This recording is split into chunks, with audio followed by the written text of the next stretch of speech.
오늘 기독교 강요와 또 성경 공부와 교리를 오늘도 은혜 가운데 또 공부 잘하게 하시고 이 시간을 통해서 또 진리의 말씀을 잘 배우고 믿음으로 말씀을 의지하며 살게 하소서. 예수님의 이름으로 기도 올렸습니다. 아멘. 자, 오늘 기독교 강요 우리 15번째 로마 교회, 로마 천주교회 고백론의 요점. 여기서 이제 고해성사를 얘기하는 겁니다. 여기서 로마 교회 고해성사, 고백론 고해성사죠. 로마 천주교의 신학자들은 무엇이라고 말하는가? 그들은 다음과 같은 규정을 선포하고 있다. 즉 남녀 양성의 모든 사람들은 사례를 분별할 수 있는 연령에 도달하자마자 즉시 자신들의 모든 죄들을 적어도 1년에 한 번씩 그들의 사제들에게 고백해야 하며, 이건 지금도 천주교는 여전히 이러한 고해성사 제도를 가지고 있다는 걸 알아야 됩니다. 중세 시대만 있는 게 아니라 지금도 여전합니다. 지금도. 또한 그들이 죄를 고백하려고 하는 굳은 의도를 가지지 않는다면 죄는 용서되지 않는다고 한다.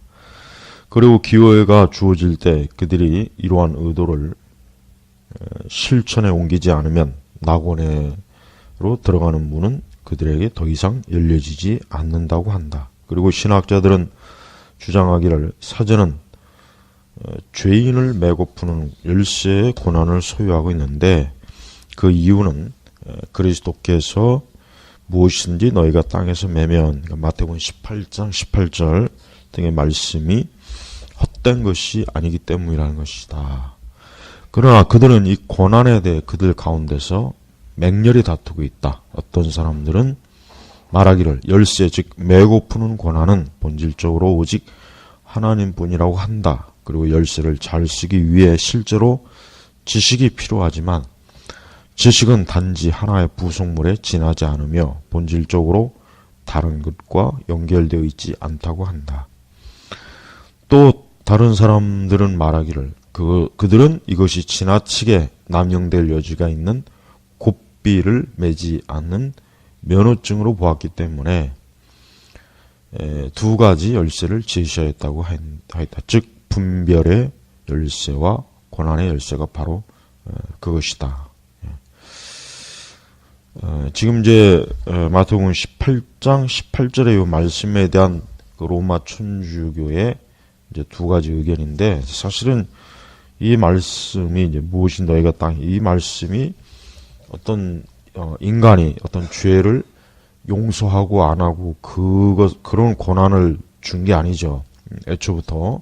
그러니까 천주교는 마치 마태복음 18장 18절의 이 말씀이 마치 사제들이 누군가의 죄를 용서하고 또 용서하지 않을 수 있는 어떤 그런 권한을 가진 것처럼 말씀에 대한 잘못된 이해와 적용을 하는 거예요. 그러니까 이런 말씀에 오해하게 되면 천주교의 그 고해성사 제도와 그 사제들이 그 죄를 마치 사할 수 있는 마치 어떤 권한을 부여받은 것처럼 그렇게 이해를 하는데, 그건 성경에 전혀 근거하지 않는 전혀 잘못된 것입니다. 그러니까 우리는 어떤 이유로든지 간에 이 말씀이 절대 하나님께서 사람이 그 죄를 처리할 수 있는 권한을 준 게 아니라는 것, 그걸 일단 전제로 해야 됩니다. 또 어떤 사람들은 이러한 온건한 제한이 사제들의 타락을 억제한다고 보고 다른 열쇠들을 만들었다. 즉 분별하는 권세의 열쇠는 선고를 내릴 때 사용하는 것이고 권한이라는 열쇠는 그 선고를 실천에 옮길 때 사용하는 것이다. 그리고 그들은 지식을 상담자로 덧붙이고 있다. 그러나 그들은 매고 푼다는 것을 단순히 우리의 죄들을 용서하고 씻어버리는 것이라고는 감히 해석하지 못한다. 왜냐하면 그들은 주님께서 선지자들을 통해 나 외에 구원자가 없느니라. 나는 내 허물을 도말하는 자니까 없앤다는 거죠. 이사야 43장 11절 또 25절 말씀하신 것을 듣고 있기 때문이다. 그러나 그들은 말하기를 사제의 직무는 누가 매이고 누가 풀릴 것이며 또 누구의 죄가 용서받으며 누구의 죄가 그대로 남아있는지를 선언하는 것이라고 한다. 선언의 관점을 지금 제시해요. 더욱이 죄를 사하거나 그대로 남겨두었을 때 고백을 통해 이것을 선언하고 또한 그가 파문하거나 성례에 참여하도록 받아들인 경우에는 선고를 통해 선언하는 것이라고 한다. 이렇게 로마 천주교는 이 사제에게 굉장히 많은 그 성경에 사실 근거하지 않는 권한을 아주 막대한 권한을 부여했어요. 그러다 보니까 천주교 신자들은 이 사제의 그 권한 앞에 굉장히 권력 앞에 사실 굉장히 참 힘을 쓰지 못합니다. 그러니까 사제들이 마치 정말 마치 하나님의 대리자, 그리스도의 대리자가 된 듯이 행동하기 때문에 천주교에서는 이 사제들에 대한 그 관점이 우리 개신교가 목회자를 바라보는 관점하고는 전혀 다르다는 걸 알아야 돼요. 그러니까 천주교의 사제는 권력을 휘두르는 거예요. 권력. 자기 마음대로 권력을 휘두르는 것입니다. 그리고 그런 권력에 천주교 신자들은 두려워하고 떨고 무서워하고 그러는 거예요. 그건 사실 잘못된 거죠.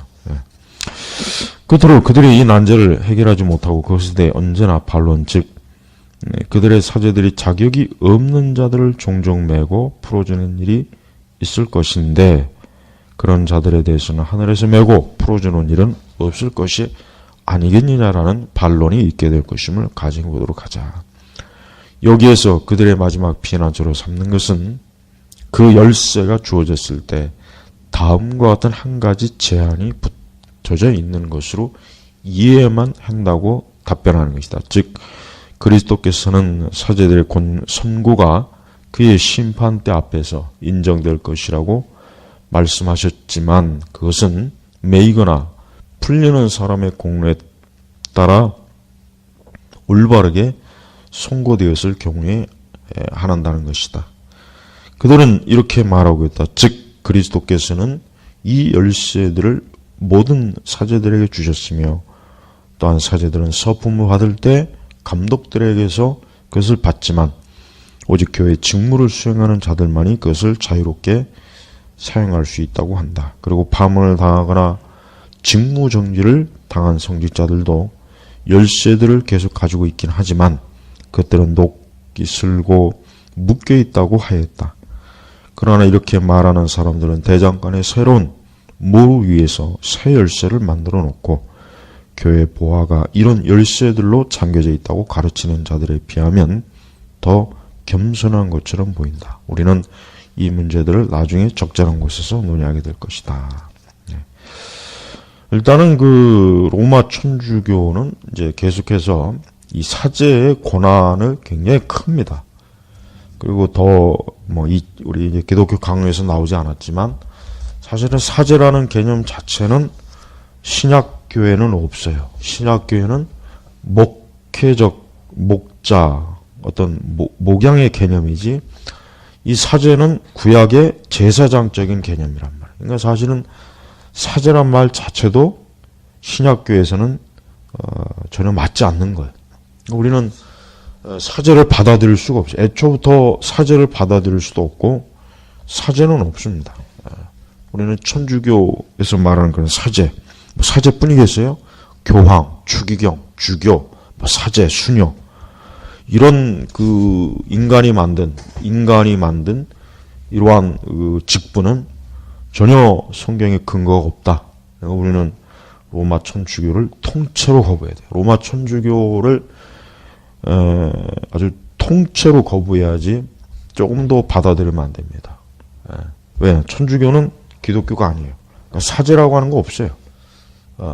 우리는 성경에서 목회자, 목양 이게 하나님께서 신약교회에 부여하신 교회 일꾼들이에요. 더 이상 사제는 없어요. 우리는 애초부터 사제가 없기 때문에 사제에게 무슨 권한을 주고 그런 것 아예 자체가 없는 거예요. 그러니까 우리는 이 기독교 강에서 말하는 것 같은 이런 무슨 죄를 용서하고 무슨 뭐 죄를 어떤 해결하는 그런 형태의 어떤 사제의 고난, 지위, 직분, 능력, 우리 이걸 통째로 다 거부해야 됩니다. 예. 자, 오늘은 여기서 마치겠습니다.